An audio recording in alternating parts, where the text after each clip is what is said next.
इफ्तिखार, तुझे क्या हुआ है? इधर क्यों बैठा है? साहब जी, कल भाई इंस्टाग्राम पे बता रहे थे पैसे लगाओ एक स्टॉक में, पैसे डबल हो जाएंगे। ये ले, आप खुद ही सुन लें। तो दोस्तों, आज मैं आपको बताऊंगा यब्बड़ बड़ा स्टॉक के बारे में। इसके अंदर आज अगर आप 1 लाख रुपया लगा दें तो कल आप 25 करोड़ रुपए कमा सकते हैं। तो भाई तू क्यों परेशान बैठा है? साहब जी, पैसे डबल क्या हो रहे थे, सारे ही डूब गए। तूने फंडामेंटल एनालिसिस नहीं किया था? हैं? वो क्या होता है? बैठ, सिखाता हूं तुझे। फंडामेंटल एनालिसिस बेसिकली एक ऐसा एनालिसिस है जिससे आप कंपनी की इंट्रिंसिक वैल्यू तक पहुंच सकते हैं।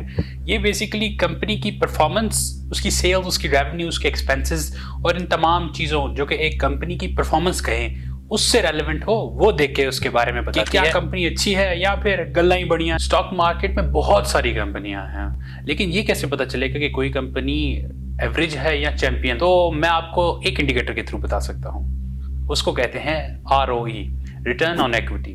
सादा लफ्जों में ये वो इंडिकेटर है जो बताता है कि कंपनी ने आपके पैसे के ऊपर कितना मुनाफा कमाया। मसलन आपने एक साल में एक कंपनी में 100 रुपये इन्वेस्ट किया, साल के आखिर में उस कंपनी ने 2500 रुपये कमाए, तो आपका ROE हुआ 25%। पैसा ही पैसे को खींचता है, ये आपने सुना तो बहुत बार होगा, लेकिन ये एक हकीकत है।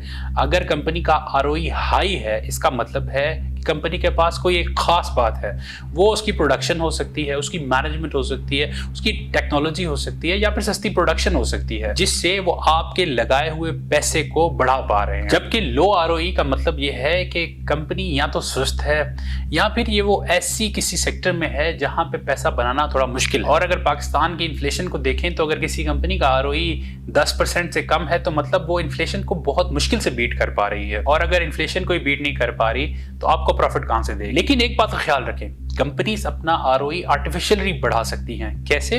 अपना कैपिटल स्ट्रक्चर चेंज करके, यानी उधार की अमाउंट को बढ़ा के और इक्विटी को कम करके। जब इक्विटी कम होगी तो प्रॉफिट चाहे कितना भी हो, ये अमाउंट बढ़ी ही लगे। क्या ROE ही सिर्फ एक चीज है जो हमें कंपनीज में देखनी चाहिए? बिल्कुल भी नहीं। प्रॉफिट एक अकाउंटिंग चीज है, एक अकाउंटिंग टर्म है, लेकिन असली चीज है कैश।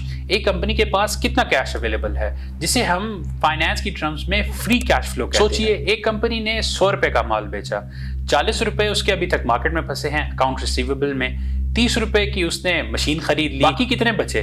30 रुपए। फ्री कैश फ्लो कंपनी की वो अमाउंट है जो सारे खर्चे निकालने के बाद कंपनी के पास पैसे बचते हैं। जिस कंपनी का फ्री कैश फ्लो ज्यादा है वही ताकतवर है। क्यों?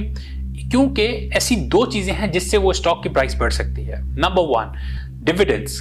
जिस कंपनी के पास पैसे बड़े हैं टू बी डिस्पर्स्ड, वो अपने डिविडेंड्स पे आउट कर सकती है, जिससे स्टॉक होल्डर को डिविडेंड पे आउट की शक्ल में फायदा होगा। Number 2, the company can buy back its share.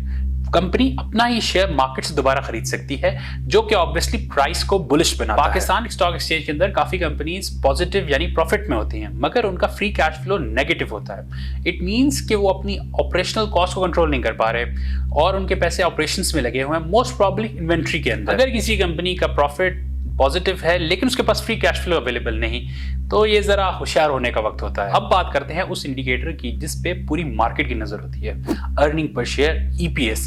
ये वो इंडिकेटर है जो बताता है कि स्टॉक की प्राइस अब ऊपर जाएगी या फिर नीचे आएगी। सादा लफ्जों में इमेजिन करें, आप एक कंपनी जिसने एक साल में 100 करोड़ रुपए कमाए और उस कंपनी के मार्केट में 10 करोड़ शेयर्स हैं, तो उस कंपनी का EPS हुआ 10, यानी हर स्टॉक के पीछे कंपनी ने कमाए 10 रुपए। लेकिन सिर्फ EPS देखना ही काफी नहीं, EPS ग्रोथ देखना भी जरूरी है। यानी लेट से एक कंपनी ने पिछले साल 10 रुपए कमाए पर शेयर, इस साल उसने 15 रुपए पर शेयर कमाए, मींस उसकी EPS ग्रोथ है 50%। जब एक कंपनी की अर्निंग्स बढ़ती हैं तो उस कंपनी की मार्केट में डिमांड बढ़ती है और obviously this drives the stock price. और बड़े इन्वेस्टर्स उन्हीं कंपनीज में इन्वेस्ट करते हैं जिनकी year on year EPS grow करती है या फिर क्वार्टर ऑन क्वार्टर। लेकिन पाकिस्तान में जहां पिछले वक्तों में इन्फ्लेशन ज्यादा रही है और अभी भी तकरीबन 5-7% का टारगेट है, तो वहां पे अगर 5% ग्रोथ हो रही है EPS में, तो ये इन्फ्लेशन को बीट नहीं कर पा रही। तो that is very important to see कि EPS is beating the inflation. एक और इंपॉर्टेंट चीज जो कि अभी हमने पीछे डिस्कस भी की, कंपनीज अक्सर अपना शेयर बाय बैक करती हैं, इससे ईपीएस इफेक्ट होती है।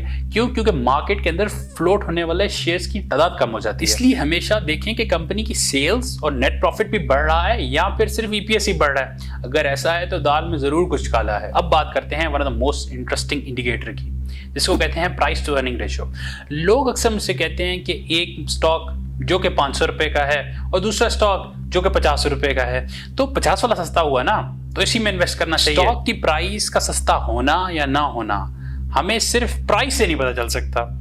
इसके लिए हम इस्तेमाल करते हैं पी रेशियो। हमें बताती है कि हम स्टॉक मार्केट में एक कंपनी के कमाए हुए 1 रुपए को लेने के लिए कितने पैसे खर्च रहे हैं। आपको एक मिसाल देता हूं। एक कंपनी जिसका ईपीएस 10 है, मतलब उसने एक शेयर के अगेंस्ट 10 रुपए कमाए और उस स्टॉक की मार्केट में प्राइस 100 रुपए है, तो आप 1 रुपया कमाई का खरीदने के लिए 10 रुपए खर्च कर रहे हैं। अब एक इंपॉर्टेंट सवाल है कि प्राइस टू अर्निंग रेशियो से पता कैसे चलेगा कि स्टॉक कब अच्छा है और कब बुरा। अगर कंपनी की पी रेशियो लो है, यानी 4 और 8x के बीच में है, तो कंपनी अंडर वैल्यूड है। जबकि कंपनी की अगर पी रेशियो 20x या 30x पे है, this means this company is highly overpriced and overvalued. लोग इस उम्मीद से खरीद रहे हैं कि कंपनी आगे जाके और मुनाफा दे। अगर आपको एक कंपनी मिलती है जिसका आरओई भी बेहतरीन है और एफसीएफ भी बेहतरीन है, और उस कंपनी की प्राइस टू अर्निंग रेशियो अगर 4 to 6x के बीच में है, तो ये एक गोल्डन अपॉर्चुनिटी है। Most probably this company will grow. लेकिन अगर किसी कंपनी का प्राइस टू अर्निंग रेशियो बहुत ही कम है, 2x या 3x पे है, तो ये भी देखना जरूरी है कि कहीं वो कंपनी डिफॉल्ट तो नहीं करने वाली। हमेशा प्राइस टू अर्निंग रेशियो को उसके हिस्टोरिकल रिकॉर्ड से देखें और उसके साथ साथ इंडस्ट्री और सेक्टर की एवरेज पीई से कंपेयर करें, तो ये आपको पता चल सकता है कि कौन सा स्टॉक अंडर वैल्यूड या फिर ओवर वैल्यूड। स्टॉक मार्केट में अक्सर लोग सिर्फ प्राइस की चेंज के ऊपर अमीर बनना चाहते हैं, मगर असल इन्वेस्टर वो है जो कि डिविडेंड यील्ड भी देखता है। डिविडेंड यील्ड की आपको एक छोटी सी एग्जांपल दूंगा। अगर एक कंपनी का शेयर 100 रुपए का है और उसने 15 रुपए का डिविडेंड दिया, तो आपका डिविडेंड यील्ड हुआ 15%। आपने घर बैठे बैठे 15 रुपए मुनाफा कमाया। पाकिस्तान में जहां इन्फ्लेशन और इंटरेस्ट रेट्स बहुत हाई हैं, वहां डिविडेंड्स आपका एक सहारा बन जाते हैं। जब मार्केट सुस्त है और स्टॉक की प्राइस नहीं बढ़ रही, तब भी डिविडेंड ज्यादा देने वाली कंपनी आपकी जेब में पैसा डालती है। स्टॉक एक्सचेंज के अंदर फर्टिलाइजर्स, बैंकिंग और भी इंडस्ट्रीज तकरीबन 12 से 18% ये दुनिया के किसी भी बैंक के प्रॉफिट से ज्यादा है। लेकिन हर ज्यादा डिविडेंड देने वाली कंपनी भी प्रॉफिटेबल नहीं होती। अक्सर कंपनीज इन्वेस्टर्स को फंसाने के लिए डिविडेंड्स ज्यादा देती हैं। हमेशा देखें कि कंपनीज कमा कितना रही हैं। अगर एक स्टॉक के पीछे वो कमाई 10 रुपए रहे हैं और आपको 15 रुपए दे रहे हैं, तो ये एक बहुत बड़ा रेड फ्लैग। अगर आप जल्दी अमीर बनना चाहते हैं तो कंपनी के दिए गए डिविडेंड्स को दोबारा कंपनी के अंदर इन्वेस्ट करें। इसे कहते हैं कंपाउंड। 10 साल बाद देखेगा कि आपकी इन्वेस्टमेंट कितनी बढ़ चुकी होगी। आज की इस वीडियो बनाने का मकसद था आपको नॉलेज देना। ये वो नॉलेज है जिसके अगेंस्ट आप किसी भी सोशल मीडिया इन्फ्लुएंसर के बताए हुए स्टॉक्स को टेस्ट कर सकते हैं और आप एक नॉलेजेबल डिसीजन ले सकते हैं जो आपको मोस्ट प्रॉब्ली फायदा देगा। See you until the next time. अल्लाह हाफिज।